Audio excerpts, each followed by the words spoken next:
그래서 지금까지 이렇게 비트코인 관련된 이슈들을 좀 정리해 주셨는데요. 이번에는 알트코인 시장 분위기를 한번 여쭙고 싶습니다. 예. 알트코인 시장의 분위기는 어떻게 진단하고 계신가요? 사실은 알트코인에 대한 기대는 이 비트코인보다 오히려 더 크다고 보여집니다. 그래서 특히 올해는 이더리움의 업그레이드가 이제 진행되는데 2월 달에 시행될 업그레이드는 6개 업그레이드 그 계획 발표 중에서 이제 가장 중요한 업그레이드거든요. 이거 초당 거래 속도를 한 10만 건까지 올리겠다는 거예요. 그 만약 이 업그레이드가 성공하게 된다면 그 이더리움의 처리 속도가 기존 어떤 코인들보다도 이제 빨라지게 되는 거고, 그렇게 처리 속도가 빨라지다 보면 레이어 2 코인 같은 경우에는 그 수수료가 그 100분의 1 이하로 크게 줄어듭니다. 그래서 올해를 이더리움과 이제 레이어 2의 해가 될 거라고 보시는 분들이 많은데, 보통 이러한 알트코인 장은 뭐 잘 아시겠지만 먼저 비트코인이 치고 나가면 그 뒤 한 달 후쯤에 이제 알트코인 상승장이 막 시작돼요. 그러니까 이때 비트코인 도미넌스가 이제 줄어드는 경향이 있는데, 그게 비트코인 가격이 떨어져서 줄어드는 게 아니라 비트코인 가격이 오르는데도 불구하고 도미넌스가 떨어진다는 얘기는 비트코인보다 알트코인의 상승세가 더 빠르다는, 즉 한마디로 알트코인 불장이 시작됐다는 거거든요. 그래서 이 도미넌스를 보시고 비트코인 가격이 오르는데도 도미넌스가 줄어든다 하면은 이게 알트코인 불장이다라고 이렇게 판단하시면 되고, 특히 올해 같은 경우는 많은 전문가들이 알트코인 전체 암호화폐 시장이 지금 1조 7천억 달러가 채 안 되는데 이 시장 규모가 3조 내지 그 이상으로도 좀 커질 수 있다라고 보는 거거든요. 거의 지금보다 2배 가까이 더 커지는 거예요. 그러면 한마디로 비트코인 가격은 지금보다 이제 2배까지 더 커지고, 알트코인도 지금보다는 2배 이상으로 평균적으로 봐도 커질 가능성이 있는 거죠. 그러면 올해 안에 그 알트코인의 대장이라 할 수 있는 이더리움이 이더리움 ETF가 승인될 가능성도 높을까요? 이게 전문가들마다 의견이 헷갈리기는 하는데 대충 그 50% 이상의 가능성은 보는 것 같아요. 이더리움까지는 그래도 불행농이 신청을 하고 기존에 이러한 법원의 판결도 있고 하기 때문에 이거는 승인될 가능성이 50% 이상이다. 이렇게들 얘기하는 분들이 많고, 그 다음 알트코인의 승인에 대해서는 잘 모르겠다. 부정적일 수도 있다라고 이렇게 보시는 분들이 많더라고요. 근데 제가 보기에는 이거는 다음 대선에서 공화당이 들어서느냐 민주당이 들어서느냐에서 조금 차이가 있는데, 우선 트럼프가 재선이 돼서 공화당이 들어서면 이게 확률적으로 좀 높아집니다. 왜 그러냐 하면 공화당 내 인사 중에서는 친암호화폐 인사가 많아요. 생각보다. 우선 트럼프 자체는 옛날에 비트코인에 대해서 그렇게 긍정적인 얘기를 하지 않았어요. 부정적인 얘기를 했는데 그 사위인 큐스너가 굉장히 친암호화폐적인 인사예요. 그리고 큐시노가 사실은 실권을 갖고 있다시피 과거에도 대통령 바로 옆에 방을 갖고서 일을 했을 정도로, 그리고 요번에 그 대선 후보에서 사퇴를 했습니다마는 전 플로리다 주지사, 이 사람도 굉장히 친암호화폐적인 인사거든요. 이 사람도 사퇴를 하면서 트럼프 지지를 선언했기 때문에 앞으로 트럼프가 이제 중용할 가능성이 있습니다. 근데 그러다 보니까 공화당 정부 내에서는 SEC 위원장의 친암호화폐 인사가 발탁될 가능성도 있어요. 그래서 공화당이 들어서면 지금보다는 훨씬 친암호화폐적인 정책이 펼쳐지지 않겠냐라는 이제 기대들이 있는 거죠. 그 비트코인 ETF 같은 경우는 1월에 안 되더라도 뭐 2024년에 안 되더라도 언젠가는 된다, 시간의 문제다라고 얘기를 많이 했던 것 같아요. 이더리움도 올해 안 되더라도 시간의 문제라고 할 수 있는가요? 가능성이 있죠. 우선 근데 지금 게리 겐슬러 같은 양반은 이게 지분 증명으로 바뀌면서 증권성을 띄었다라는 그런 발언을 함으로써 좀 부정적인 뉘앙스를 줬어요.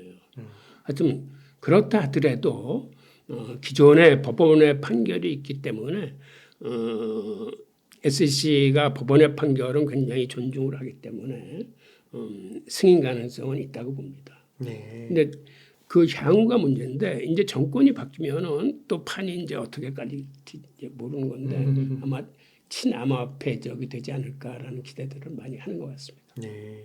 그 이더리움의 미래를 좋게 보시는 분들은 뭐 비트코인보다 기술적인 차원에서도 훨씬 뛰어나고 그래서 결국 비트코인의 시총도 넘을 것이다. 이렇게 바라보시는데 그건 좀 어떻게 보세요? 예, 우선 이더리움의 가능성은 여러모로 큽니다.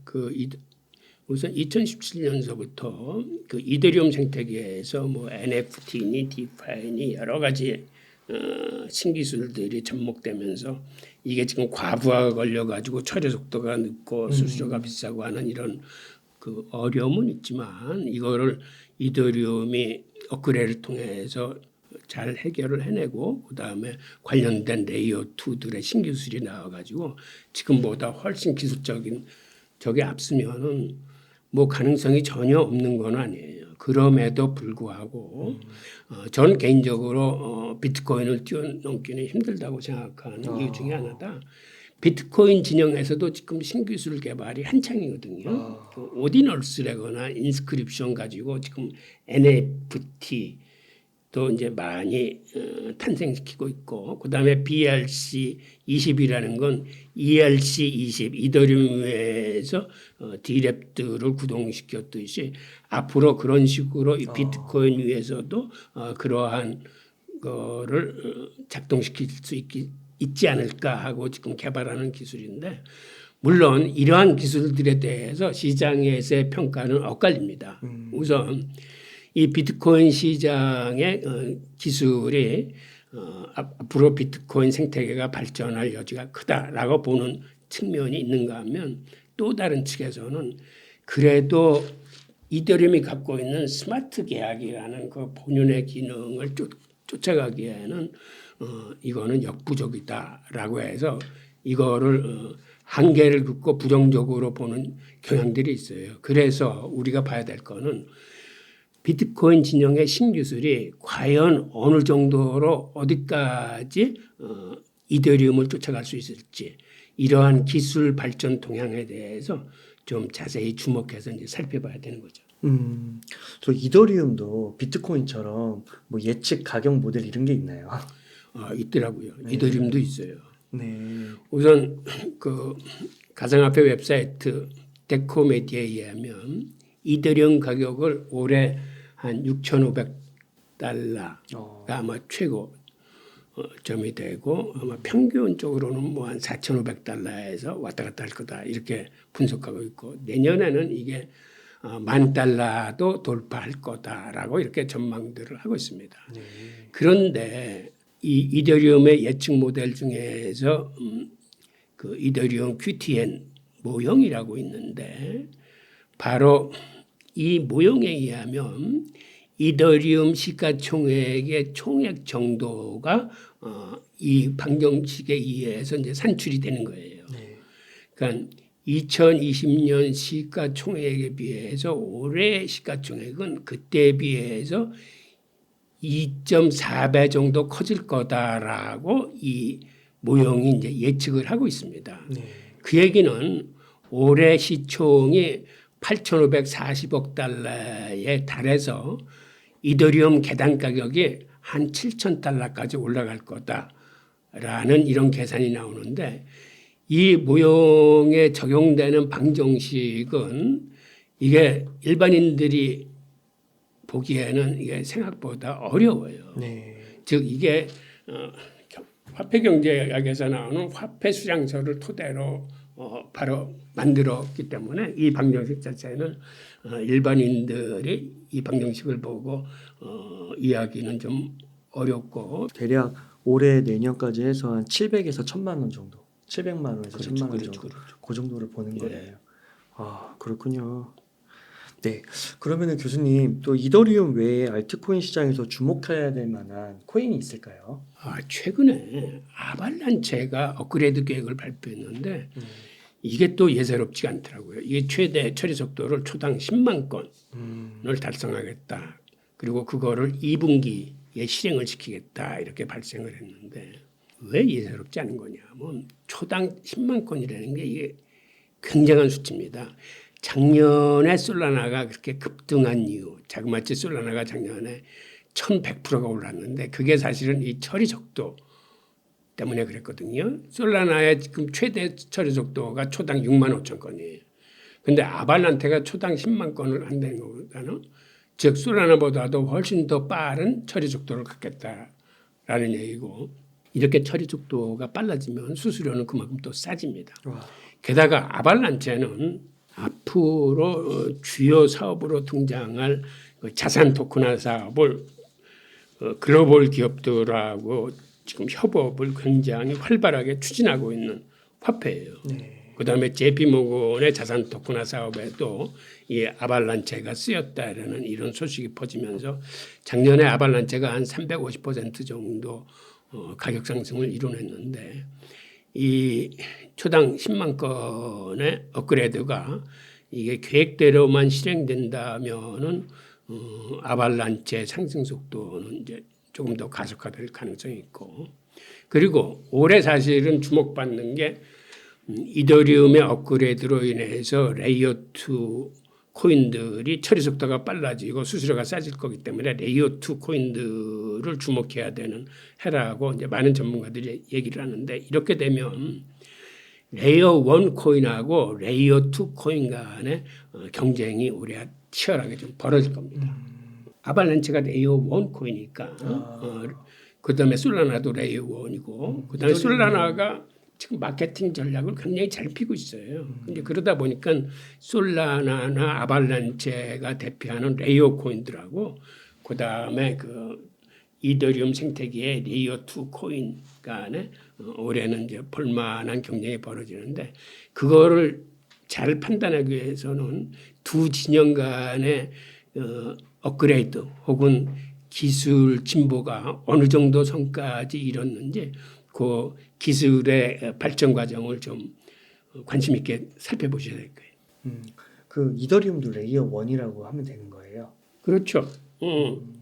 비트코인이나 이더리움이나 다 레이어 1이에요. 네. 근데 여기에 불만을 갖고 그는 블록체인의 트릴레마라고 있잖아요. 네.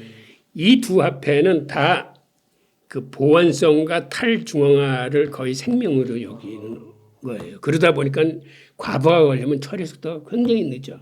그러니까 속 터지고 수수료가 비싸고 하니까 우리는 트릴레마에서 탈중앙화를 좀 포기하고 너무 싼 저렴한 수수료 때문에 디도스 공격을 받을지라도 우리는 빠르고 값싼 쪽으로 나가겠다고 한 게 사실은 솔라나나 아발란체인데 오히려 이것들이 작년에는 투자자들한테 맥혔어요. 이쪽이 너무 비싸고 느리니까. 그래서 지난해에는 이 레이어 1, 그러니까 비트코인과 이더리움을 제외한 다른 레이어들이 이제 각광을 받았는데 올해 이더리움의 업그레이드가 성공하면은 레이어 2는 여기에 근거를 하고 있기 때문에 탈중앙화나 보안성도 강화돼 있고 그러면서도 처리 속도가 빠른 거예요.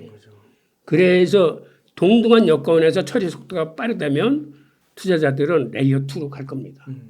그런데 뚜껑을 열고 봤더니 그래도 레이어 1들이 훨씬 처리 속도가 빠르고 수수료도 싸더라 하면은 이쪽에 그대로 머물러 있을 가능성이 크고 이게 앞으로 양쪽 생태계의 성공 여부를 가늠할 중요한 요소이기 때문에 그 투자자 입장에서도 그들의 기술의 경쟁을 좀 세밀히 좀 관찰하셔야겠죠. 네. 그러면은 또 이제 이더리움도 어떻게 보면 추격자인 솔라나와 그리고 아발란체와 경쟁을 하는 것이고, 그렇죠. 그러면 이더리움의 공동 창립자인 비탈릭 부테린이 또 요즘에 보니까 2024년을 위한 새로운 로드맵도 막 공개하더라고요. 그래서 이에 대해서도 좀 설명 부탁드리겠습니다. 우선 이더리움 2.0 그 프로젝트 로드맵에는 6단계의 업그레이드 과정이 있습니다. 우선 지난해 1차 머지 업그레이드는 실행을 하면서 지분증명, 작업증명을 지분증명으로 바꿨어요. 그리고 2차가 이번 2월 달에 이제 서지 업그레이드가 있는데 이게 어떤 의미에서 봐서는 가장 중요해요. 우선 서지가 제대로 성공하면 이더리움 2.0의 처리 속도가 초당 10만 건까지 빨라지는데 보통 이 수치는 최고의 조건을 전제했을 때 수치이기 때문에 일반적으로는 최고 속도에 비해서 보통 나오는 속도는 한 20분의 1 내외예요. 그러니까 10만 건을 한다고 그러면 2, 3천 건? 그 정도. 근데 그 속도도 굉장히 빠른 거예요. 네. 그 속도가 비자 카드 속도보다 빠르니까. 네. 예. 그래서 이러한 6단계 업그레이드가 성공을 하면 이제는 다시 이더리움의 이제 세상이 되는 거죠. 그래서 이제 6단계 과정을 이제 조금 더 자세히 들여다보면 서지는 지금 말씀드렸던 처리 속도를 높이는 거고 그러면 레이어 2의 거래 비용이 획기적으로 줄어들어서 이쪽 코인들이 뜬다는 거고 그 다음에 스쿼지라는 거는 신뢰할 수 있고 중립적인 트랜잭션을 처리해서 이 보안성과 탈중화성을 유지하면서도 노드 검증을 쉽게 만드는 그런 업그레이드입니다. 그다음에 버지 업그레이드는 그러한 손쉬운 검증 과정을 만들어서 수많은 참여자가 검증에 참여할 수 있는 이런 환경을 만드는 게 버지 업그레이드고 퍼지 업그레이드는 여태까지는 과거의 모든 기록을 블록에 담았는데 굳이 그렇게 할 필요가 있겠느냐고 그래서 그거는 이제 특정 블록에만 담고 대부분의 다른 노드에서는 1년 이상 된 과거 기록들은 삭제하는 게 퍼지 업그레이드입니다. 그다음에 최종적인 6단계 스폴러지 업그레이드에서는 그동안에 뭐 가스 수수료 소각이나 기타 자잘구레한 나머지 업그레이드를 다 완성시켜서 총체적으로 완성하겠다라는 게 이더리움 2.0의 6단계 업그레이드 계획입니다. 그러니까 이게 계획대로 잘 진행되는지를 투자자분들이 이거를 관심 있게 추적하면서 그 성공 여부를 이제 확인하셔야죠. 이번 1월 달에 그 서지에 1차가 했었는데 이번에는 실패했어요. 그런데 이더리움 측에서는 이게 뭐 중요한 사안 아니고 곧 성공시키겠다라고 이제 발표를 했는데 하여튼 이렇게 실패와 성공 여부를 계속해서 이제 체크하시면서 레이어 1과의 경쟁 관계를 좀 같이 보셔야죠. 그러니까 2023년도에 비트코인 대비 이더리움이 오르지 못해서 상대적으로 맞습니다. 올해 이제 기대하는 분들이 많은데 네. 이런 6단계의 이런 업그레이드가 착착착착 진행이 잘 되면 당연히 가격이 상승하겠네요. 그리고 또 하나 있죠. 네.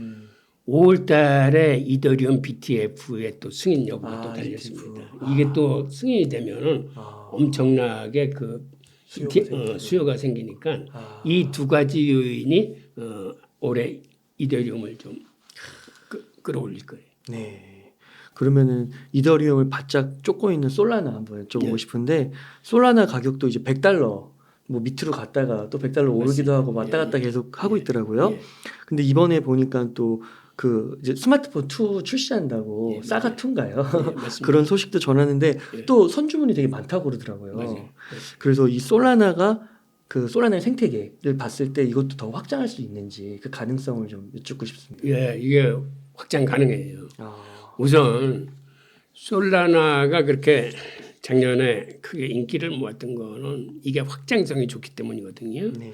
근데 확장성 중에서도 특히 처리 속도하고 수수료가 이더리움에 비해서 어떤 굉장히 우월적 위치에 있어요. 네. 그러니까는 솔라나가 작년에 지분증명으로 업그레이드를 해서 초당 6천 건이 최대 속도인데 이쪽은 초당 6만 5천 건이고 그다음에 수수료도 뭐 이쪽이 뭐 $11 쪽에 이쪽은 뭐 1센트도 안 되는 뭐 0.00525 이렇게 돼요. 게다가 솔라나가 작년에 컸던 이유 중에 하나가 FTX가 지원한 있다가 FTX가 망함으로써 이제 같이 폭락을 했다가 FTX가 다시 회생 가능성이 있으면서 이제 이게 다시 튀어 올랐는데 그 과정에 바이럴 마케팅 전략을 아주 잘 구사했습니다. 그 바이럴 마케팅 전략을 쓴 게 뭐냐면 생태계에 있는 그 민코인들을 이제 같이 키웠어요. 그래서 봉크 같은 경우가 지난해 자그마치 상승률이 7,900%입니다.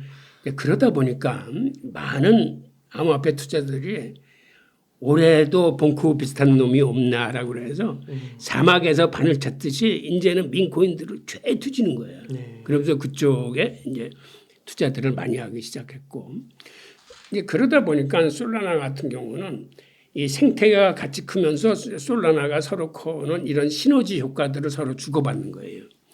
또 하나는 데핀 프로젝트라고 탈중앙화 분산 프로그램인데 여기에 이제 헬륨 프로젝트나 하이브매프 이런 프로젝트들이 굉장히 나와서 선방하고 있습니다. 이게 뭐냐면 일종의 공유 경제와 비슷한 건데 예를 들어서 거대한 구글 같은 지도를 만들려면 굉장히 많은 장비와 예산이 투자돼야 되지만 우리가 흔히 자동차 앞에 붙이고 다니는 그런 거를 이러한 사업에 같이 가입하게 되면은 일반인들은 코인을 받고 자기 앞에 그 블랙박스를 거기다 제공함으로써 이쪽은 큰 돈을 들이지 않고 구글과 같은 그런 맵을 만들 수 있는 거예요. 네. 그러한 전략들인데 우선 이 전략을 실행했던 게 이게 하나의 또 하나의 성공 요인이고 또 하나는 이 솔라나 창업자들이 퀼컴 출신들이에요. 퀼컴이라는 건 뭐냐면 아시겠지만 우리 SK하고 해가지고 우리 저 휴대폰 나왔던 그 CDMA 기술 특허를 갖고 있는 데거든요. 거기는 사실은 특허로 먹고 사는 그러한 집단인데 거기 출신이기 때문에 이 사람들이 기본적으로 휴대폰에 관한 로망이 있는 거예요. 그래서 자기들이 퀼컴 출신답게 휴대폰을 만들어서 팔자 하면서 이 휴대폰을 암호화폐에 특화된 휴대폰을 만들겠다는 게 꿈이에요. 그러니까 여기다 뭐 지갑도 저장하고 암호화폐 여러 가지 기능들을 담아가지고 앞으로 암호화폐 투자를 하는 사람이라면 샤가 휴대폰을 쓰게 만들자. 그리고 이게 또 적중한 게 휴대폰을 사는 사람들한테는 여기다 봉크 코인을 함께 껴서 줘. 그러면 어떤 효과가 생기냐면 이게 사실 두 가지 종류인데 일반인들은 예를 들어서 599불짜리야. 전문가용은 한 대 999불짜리야. 근데 일반인들이 599불을 주고 이거를 예약해서 사면 거기에 딸려오는 봉크가 799불이 돼. 그러니까 휴대폰 비용보다도 오히려 수익이 더 나는 거예요. 그래서 지난해 이게 완판됐어요. 그리고 이번에 이제 두 번째 에디션을 발표한다 그러니까 이제 사전 예약들이 막 밀리는 거지. 또 이제 그런 식으로 뭔가 민코인들을 이제 껴서 팔면서 이게 암호화폐 특화된 거니까 암호화폐에 투자하시는 분들한테는 구매가 땡기는 그런 상품이죠. 아, 그래서 왜 휴대폰인가 했더니 오늘 이제 그 이유를 알게 됐습니다. 아, 그렇군요. 재밌네요. 진짜 마케팅을 잘하네요. 솔라나가요. 그러면은 교수님 또 이 글로벌 가상 시장에서 스테이블 코인, 뭐 테더를 위시해서 이러한 것들이 또 영향력을 넓혀가고 있다고 하더라고요. 발행량도 맞습니다. 엄청 증가하고 예. 페이팔도 막 엄청 증가하더라고요. 그래서 이런 스테이블 코인 시장에 대해서는 좀 어떻게 생각하세요?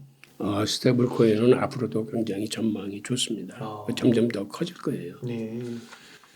근데 이게 우리가 스테이블 코인 하면은 그 암호화폐 시장에 이제 테더나 USD 서클을 보통 생각하는데 사실은 이 스테이블 코인의 영향이 굉장히 커질 겁니다. 그래서 큰 상업은행들은 대부분 자체 스테이블 코인 발행을 지금 다 준비하고 있어요. JP 모건 같은 데서는 이미 JPM 코인이라고 달러하고 연동된 은행 송금용 스테이블 코인을 이미 2019년에 개발해서 지금 그 코인으로 일일 한 10억 달러씩 송금 활동을 하고 있고 네. 그다음에 최근에는 스테이블 코인이 그 자기가 갖고 있는 예금을 담보로 한 예금 토큰을 또 사실 또 개발했어요. 네. 이거는 완전히 달러하고 연동돼 있는 거죠.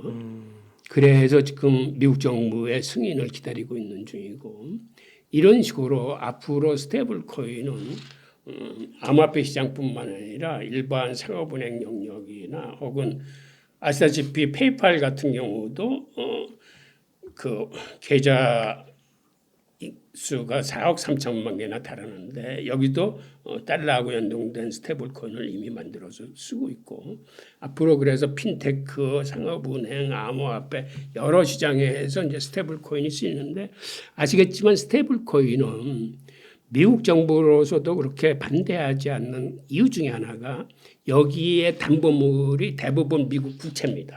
그러니까 이 시장이 커지면서 미국 국채 수요가 이제 더 커지는 거죠. 게다가 여기는 미국 국채가 한 60% 정도 된다 그러면 나머지 한 40%가 회사채, 국채보다 수익률이 조금 더 좋은 회사채하고 비트코인 같은 게 담겨 있어요. 그러니까 비트코인 수익률은 작년 같은 경우에 엄청 좋았기 때문에 앞으로 이제 이쪽의 수요를 이제 더 늘릴 가능성도 큽니다.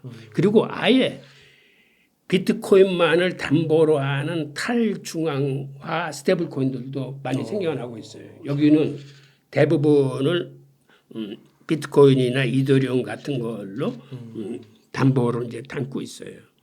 그리고 또 하나의 중요한 요소 중에 하나는 트럼프가 어떤 공약을 했냐면 자기가 대통령이 되면 미국은 CBDC를 발행하지 않겠다라고 공약을 했습니다. 맞아요. 그러니까 이게 바로 스테이블 코인한테는 굉장히 호재예요. 그렇겠네요. 예. 우선 중국 같은 데에서 이제 인민은행 디지털 위안화가 나오면 여기에 대항마로서 키울 게 사실은 스테이블 코인이에요. 그러니까는 저쪽 진영에서는 그 디지털 위안화를 쓰겠지만 서방 진영에서는 스테이블 코인을 써가지고 이거를 이제 대항하게 되는 그런 구도로 가게 되고 이렇게 제도 금융권에서 스테이블 코인을 이제 많이 개발하고 상용화함으로써 이 시장이 이제 점점 커진다고 봐야죠. 와, 교수님 혹시 그 비트코인이 좀 더 이렇게 상용화가 되고 많은 사람들한테 인지도가 올라가면요, 비트코인을 중심으로 한 뭐 예를 들면 뭐 그러니까 비트코인을 갖고 있는 사람이 뭐 비트코인을 은행에다 맡기면 이자를 받거나 뭐 배당을 받거나 뭐 아니면은 그걸 누구한테 빌려줘가지고 또 거기에 대한 이자를 받거나 뭐 이런 금융도 가능하다고 보시나요? 당연하죠. 지금 사실은 가장 큰 화두는 네. 블랙록이나 피델리티가 이 비트코인 시장에 본격적으로 뛰어들었다는 건 그 사람들의 최종 목표가 비트코인이 아니고 사실은 토큰 증권하고 자산 토큰화 사업이에요. 이 시장이 엄청나게 커질 거거든요. 지금 한 세계 시장이 한 24억 달러 된다는데 이게 2030년에는 한 16조 달러 내지 더 크면 64조 달러까지도 클 수 있다는 엄청난 시장이고 블랙록 그 레리 핑크 대표가 미래의 금융산업은 자산 토큰화에서 승부가 난다라고 얘기할 정도예요. 네. 그래서 이 시장에 그들이 뛰어든 건데 이제 그렇게 간다는 건 무슨 얘기냐면 기존의 전통 금융하고 이제는 암호화폐 시장이 서로 벽을 허물고 융합하기 시작했다는 겁니다. 즉 앞으로 토큰 증권과 자산 토큰화는 블록체인 위에서 온체인 위에서 거래가 될 거예요. 네. 그러면 여태까지는 인터넷에서 이제 주로 거래가 됐었는데 이제는 이게 블록체인 위에서 이제 거래가 된다는 얘기는 과거의 인터넷은 주로 정보 전달하는 데 쓰였어요. 근데 블록체인은 정보 전달뿐만 아니라 여기는 가치를 서로 전달하고 주고받을 수 있는 그런 이제 용도로 커지면서 이 블록체인이 차세대 인터넷으로 불릴 만큼 앞으로는 이쪽에 굉장히 빠른 속도로 기술이 발전할 겁니다. 이런 상태에서는 지금 C파이하고 D파이가 융합을 하면서 그러니까 한마디로 지금 디파이 쪽에서 스테이블 코인 같은 거는 전통 금융의 국채나 회사채 이런 것들을 담보물로 담아서 한다고 그러지 않았어요. 그런데 오히려 CFI 전통 금융에서는 자산 토큰화 토큰 증권을 통해서 암호화폐 기술을 빌려서 지금의 구조를 한 단계 더 업그레이드 시키는 거기 때문에 이제는 양쪽의 자산과 기술을 통해서 벽을 허물고 하나로 이제 합쳐지는 현상이기 때문에 비트코인도 당연히 그게 중요한 자산이기 때문에 뭐 이 과정에서 뭐 그 리스테이킹이라거나 뭐 TBL이라거나 뭐 하여튼 이런 거를 통해서 할 수 있는 기술들이 이제 많이 개발되고 저거를 할 수 있겠죠. 아, 네. 최근에 또 뉴스를 보니까 중국인들이 비트코인에 다시 눈길을 주고 있다. 주식, 부동산 못 믿겠다. 이런 헤드라인의 뉴스가 나왔더라고요. 예, 예. 중국인들이 비트코인에 다시 주의를 기울이는 이유가 무엇일까요? 우선 중국 외환 시장은 잘 아시다시피 그 폐쇄 시장입니다. 단지 홍콩을 통해서 이제 간접 외환 시장을 열고 있는데 그러다 보니까 지금 중국의 국내 경기가 안 좋아서 중국과 홍콩의 주식 시장이 굉장히 힘들어요. 작년 같은 경우 홍콩의 항생 지수가 자그마치 수익률이 마이너스 43%예요. 그러니까 중국 사람들은 주식 시장도 안 좋지, 부동산 경기도 지금 폭망해서, 그러니까 자산 시장이 굉장히 아주 침울한 상태에 들어가 있기 때문에 이 사람들이 바깥으로 자꾸만 눈을 돌리려고 하는 거죠. 우선 법적으로는 자본 유출 금지 때문에 이 사람들이 자유롭게 해외 투자할 가능성은 없지만 중국인들은 어떻게 해서든지 홍콩을 통해서 해외 투자를 할 겁니다. 그러다 보니까 홍콩에는 그래도 암호화폐 시장이 개설돼 있고 이제는 비트코인 현물 ETF도 개설된다고 하고 하니까 이 사람들이 가능한 이러한 비트코인이나 암호화폐 시장하고의 접속이나 어떤 저런 것들을 많이들 강구를 하겠죠. 그렇군요.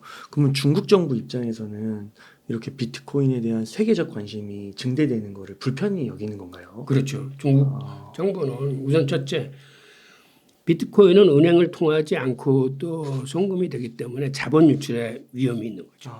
그래서 비트코인을 불법화시킨 거고 또 하나는 중국 인민은행이 이미 디지털 위안화를 발행하지 않았습니까? 그러니까 디지털 위안화가 있는데 비트코인이 같이 공존한다는 거를 중국 정부는 용인할 수가 없는 거죠.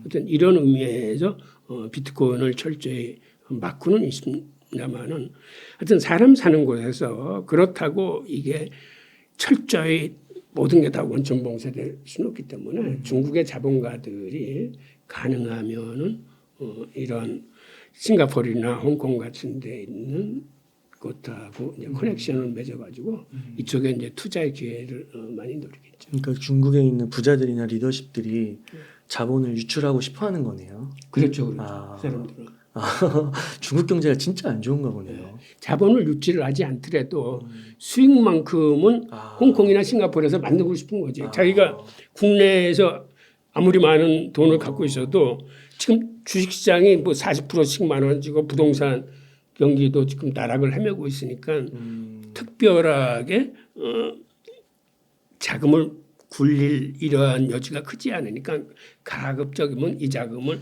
홍콩이나 싱가포르에서 굴리고 싶어하는 거죠. 거기에 화교 친척들이나 화교 인구들이 많으니까 이렇게 어떤 방법을 써서든지. 혹시 한국도 그 비트코인 ETF 지금은 막아놨잖아요. 그런 이유 때문인가요? 자금 유출이나 뭐. 근데 한국은 아직까지 그거를 대할 수 있는 특별한 법적 토대가 완비되지 않았으니까 일단은 바꿔본 건데 대통령실에서 그래서 경고를 했잖아요. 맞아요. 그거 함부로 방향을 논하지 마라. 근데 그거는 대통령실이 맞는 것 같아요. 사실은 그런다고 그래서 이게 딱 갖춰지는 게 아니고 지금도 우리가 암호화폐 거래를 하면서 바이낸스라거나 그 외부로 보내서 투자를 할 수 있잖아요. 거래를 할 수 있잖아요. 그러면 어떻게 하든지 간접 방법은 많아요. 근데 그게 활성화되면 우리나라 경제 안 좋은 거 아니에요? 막 진짜 전 국민이 우리나라 업비트에서 예를 들어 사서 바이낸스로 다 옮겨버리는 거죠, 자산을. 그러니까 사실은 그런 게 우려된다면 네. 우리나라에서도 비트코인을 이걸 승인을 해줘야죠. 네. 이제 앞으로 지금 미국에 승인된 비트코인이 홍콩, 싱가포르, 유럽, 캐나다 이런 데로 굉장히 빠른 속도로 퍼져나갈 거예요. 벌써 홍콩만 해도 맞아요. 2월 달에 계속 승인될 가능성이 크다고 그러잖아요. 그러면 사실은 그런 쪽으로 통해서 이렇게 지금 서학개미들 투자하듯이 막 빠져나가는 것보다는 차라리 우리 시장에도 비트코인 승인을 내줌으로써 우리 자본이 그렇게 바깥으로 유출되지 않을 수 있는 방법을 찾아야 되는데 그 전에 일단 이 암호화폐에 대한 법적 토대가 완성이 돼서 규제는 규제대로 하면서 소비자를 보호하고 그다음에 법적 토대를 만들어줘서 스테이블 코인이건 이런 것들이 자유롭게 성장할 수 있도록 그러니까 이게 우리가 앞서 나가는 게 아니라 유럽에서 한 미카 법안을 근거로 지금 다른 나라에서도 법적 정비를 하는 거거든요. 일본 같은 경우는 굉장히 지금 이 분야에 빨리 치고 나갑니다. 그래서 일본에서는 스테이블 코인이 곧 나올 거예요. 그 다음에 그쪽이 암호화폐 시장에서는 우리보다 지금 훨씬 앞서 나가고 있어요. 네. 그래서 일본 같은 경우는 미국의 그 비트코인 ETF를 생각보다 빨리 받아들일 수 있어요. 그러면 결국은 우리나라 사람들이 뭐 일본 시장에 이거를 가서 이제 투자한다거나 이제 그런 행태가 될 가능성이 큽니다. 아, 그렇군요. 그러면은 교수님께서 보실 때 이제 암호화폐가 주류 전통 자산에 상당히 편입되었다 이렇게 예. 보시는 거죠? 그렇죠, 그렇죠. 네, 그렇게 보시는 거고. 그러면 저희가 이제 투자 포트폴리오를 꾸린다면 예. 한 몇 퍼센트 정도까지 이렇게 담으면 좋을까요? 정확한 정답은 없습니다만은 보통 펀드나 이런 데서 담을 쪽에 미니멈 한 0.5%, 그다음에 대체 자산을 1%나 2%, 많으면 한 3%까지도 담는 어떠한 그런 추세인데 우리가 전체 시장에서 예를 들어서 기관이건 펀드건 연기금이건 이런 데에서 그 0.5%만 담는다 하더라도 비트코인 가격이 지금보다는 2배 이상으로 치솟을 겁니다. 그런데 이게 이제 좀 더 늘어나서 뭐 1% 정도 된다 그러면 또 기업적으로 또 지금이 한 4배 정도 되는 거죠. 그래서 이 대체 자산에 혹은 이 분산 투자의 기초 자산에 이거를 어느 정도 담을지는 요거는 시간이 점점 지나면서 이제 윤곽들이 나올 겁니다. 아마 생각보다는 아마 이래서 가격 상승을 지금 각 기관에서 생각보다는 높이 전망하고 있는 이유 중에 하나가 이런 식으로 대체 자산의 비중이 지금 달러가 불안하니까 특히 달러가 올해는 굉장히 약세로 갈 거로 전망되고 있거든요. 그럼 달러의 해칭으로서 금이나 은이나 비트코인을 그 사람들이 담는데 지금은 기회가 좀 좋은 거죠. 암호화폐 시장 입장에서는. 와, 진짜 만약 금처럼 막 5% 담으면 난리 나겠네요. 비트코인 가격이. 지금 사실은 네. 우리가 비트코인 시총이라는 건 그리 대단하지 않아요. 전체가 1조 7천억 달러가 안 되기 때문에 이게 지금 한 8,500억 달러 시총 타해도. 네. 그런데 금 같은 경우는 이게 한 13조 달러 정도 돼요. 시총이. 네. 은도 1조 한 3천억 달러가 되고 아마 머지않아서 비트코인이 은 시총은 아마 뛰어넘을 거고 이게 점점 가면서 실물금보다는 나중에는 디지털금을 더 선호할 수 있어요. 그래서 장기 전망으로 봤을 적에는 비트코인 전망이 굉장히 좋은 거죠. 네. 요 질문은 좀 드리고 싶은 게 저희가 좀 상상을 하건데 이렇게 암호화폐 시장이 확대가 되고 암호화폐를 거래하고 소유하고 있는 사람들이 많아지면요. 어떤 좀 미래 산업이나 비즈니스를 할 수 있는 거예요? 아, 그거는 사실은 뭐 엄청 많아요. 엄청 많아요. 우선 가까이 미래만 보더라도 네. 이 자산 토큰화 사업의 시장 규모가 커질수록 이게 주로 디파이 분야에 쓰입니다. 그래서 디파이 분야가 이제 급성장이 예상되고 또 하나는 앞으로 토큰 증권들이 나온다는 거는 대부분의 증권이 토큰화돼서 나오면 이것들을 조합해 가지고 새로운 ETF들을 많이 만들어낼 수 있어요. 네. 지금은 이제 비트코인 ETF가 이제 시작돼서 이제 각 단위별 ETF가 나오겠지만 앞으로는 이게 전통 금융권의 증권들까지 토큰화되면서 이게 발전 범위가 이제 커질 거고 그 다음에 이 전통금융하고 암호화폐 시장이 이제 융합되면서 블록체인 기반의 금융 영역이 이제 굉장히 확대될 겁니다. 그러니까 양쪽의 벽이 허물어지기 때문에 전통금융에서 암호화폐를 많이 취급할 수 있고 암호화폐 시장에서 이제 전통금융을 취급할 수 있는 토대가 마련된 거예요. 그러다 보면 이 두 영역이 서로 합쳐지면서 새로운 금융 기법들이 나타날 가능성이 커요. 네. 그리고 과거에 디파이가 실패했던 것 중에 하나는 너무 경쟁적으로 해서 터무니없는 이자를 많이 주는 거를 택했었는데 지금은 디파이 시장의 주요 담보물이 전통 금융 시장의 국채나 회사채나 비트코인이나 이더리움이기 때문에 두 개의 수익률이 거의 비슷합니다. 그러니까 국제 시장의 수익률이 5% 내외라면은 디파이의 수익률도 5% 내외예요. 조금 더 많이 주고 싶은 데는 회사채의 비중을 늘리거나 비트코인이나 다른 수익률이 높은 담보물을 높여서 이게 뭐 한 6, 7%까지는 줄 수 있지만 터무니없이 양쪽에 이제는 그 이자나 이런 것들이 차이가 나지는 않을 거예요. 그러다 보니까 이제는 양쪽이 이제 섞여 돌아가는 거죠.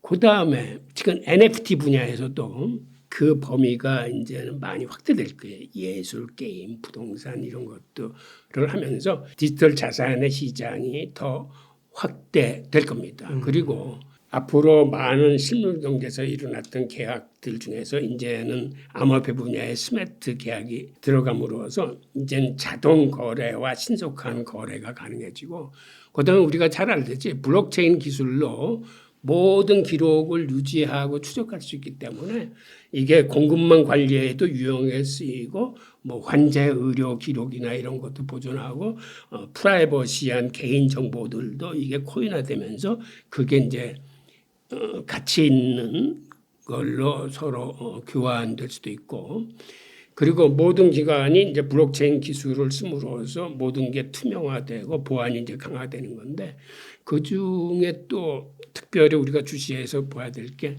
지금은 플랫폼 경제가 경제를 주도하고 있지만 앞으로는 이 플랫폼 경제보다는 이 스마트 계약이 들어간 프로토콜 경제가 주주자본주의를 대신해서 작동하는 사회가 올 겁니다.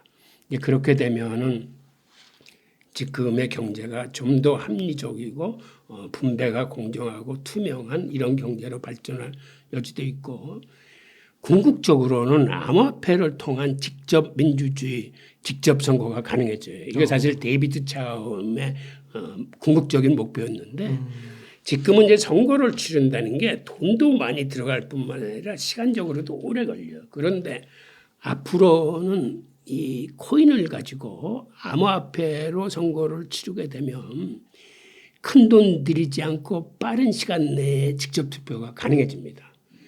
그러니까 지금은 선거라는 게 큰 행사 중에 하나지만 앞으로는 소소한 중요한 건들은 죄다 직접 투표를 할 수 있어요. 그거는 암호화폐를 나눠주고 그거를 가지고 투표를 하게 하고 투표를 하게 되면 그에 따른 보상을 줌으로써 참여율도 높이고 손쉽게 끝내게 하면서 비용은 지금 선거 비용보다 훨씬 작게 들이면서 효율적으로 빨리 모든 걸 결정할 수 있기 때문에 하여튼 모든 면에서 암호화폐가 바꿀 수 있는 세상의 범위는 굉장히 넓은 것 같아요.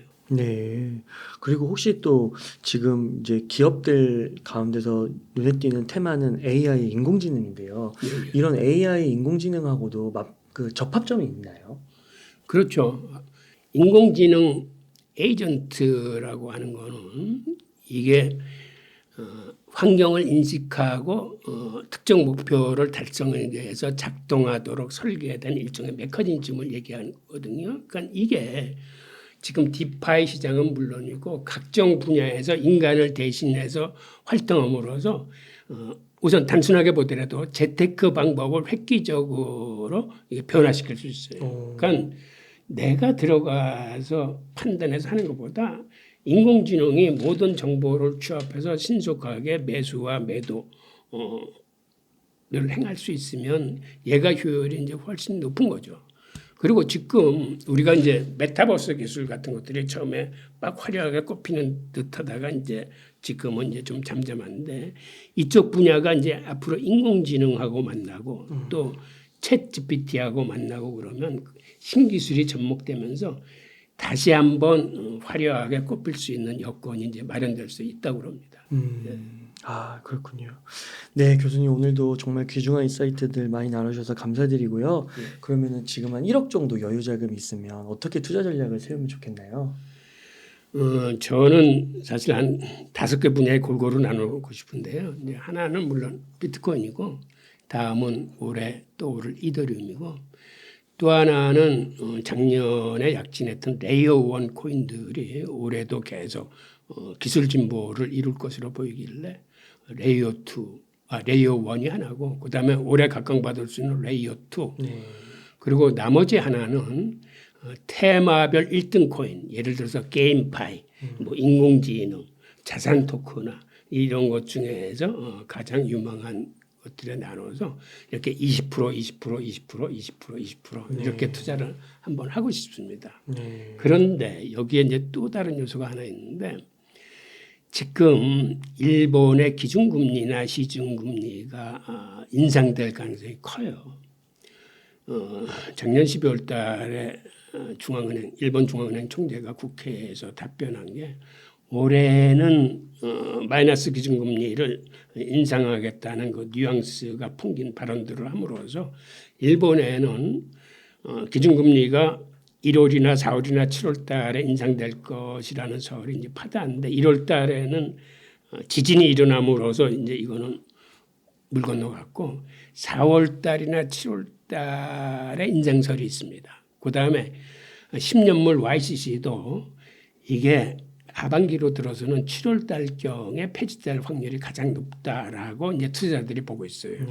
즉 이렇게 금리가 상승하면서 지금의 엔화가 지금 1달러 대 140엔 수준에서 왔다 갔다 하고 있는데 이게 심하면은 110엔이나 100엔대까지도 치솟을 수 있다라고 해서 적어도 15% 내지 많으면 한 30% 이상으로도 절상될 수 있다고 보고 있거든요. 그래서 많은 사람들이 올해는 지금 엔화 투자에 열을 올리고 있습니다. 그래서 또 하나의 방법은 이렇게 암호화폐를 투자하더라도 일본 암호화폐 거래소나 이런 쪽에서 투자를 하는 거예요. 그럼 암호화폐 수익률 플러스 엔화 상승분까지 같이 저거 하는 거거든요. 하여튼 그러한 방법들도 있는 거죠. 이야, 좋네요. 그러면은 만약 딱 한 종목만 투자한다면 어떤 종목 투자를 하시겠어요? 이게 이제 수익성을 봐야 되냐, 안정성을 봐야 되는데 한 종목이라면 안정성을 택해서 비트코인을 선택하겠습니다. 네. 오늘도 감사드립니다. 그 교수님 마지막으로 웅달책방 시청자분들을 위한 한 말씀 부탁드리겠습니다. 예, 암호화폐 투자는 이게 사실 공부를 좀 많이 해야 되는 분야예요.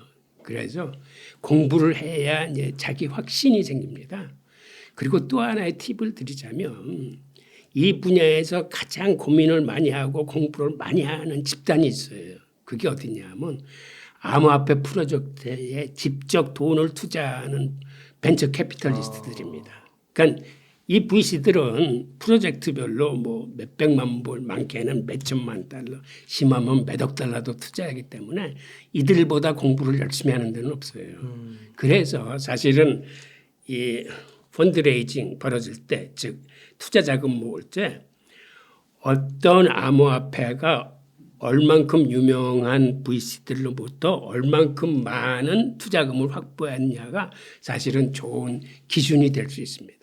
그래서 예를 들어서 레이어 2 코인 중에서 2022년도에는 어느 레이어 2 코인들이 투자금을 가장 많이 모았는지, 혹은 지난해 개최된 펀드레이징에서 예를 들어서 롤업 기술의 새로운 그 기술이 나왔을 적에는 어떤 암호화폐들이 가장 많은 투자금을 모았는지, 이런 것들을 참고하시면서 어떤 자기 확신을 가지고 투자하시기를 바라고, 이제 그렇게 되면 가격이 아닌 가치를 보게 됩니다. 그래서 가치를 보고 장기 투자하실 수 있는 그런 품목을 골라내는 그러한 그 해안을 가지시길 바랍니다. 네, 통화혁명 꼭 출간되면 읽어서 그 해안을 늘리는데 증진시키는데 고맙습니다. 예, 꼭 보탬이 되도록 하겠습니다. 교수님 오늘 감사드리고 오늘 그러면 인터뷰 한 이 정도에서 마치도록 하겠습니다. 이렇게 해서 홍익기 교수님을 모시고 이야기를 나눠봤습니다. 긴 시간 동안 유익한 인사이트 많이 나눠주셔서 감사의 말씀드립니다. 오늘 고생 많으셨습니다. 네, 수고하셨습니다.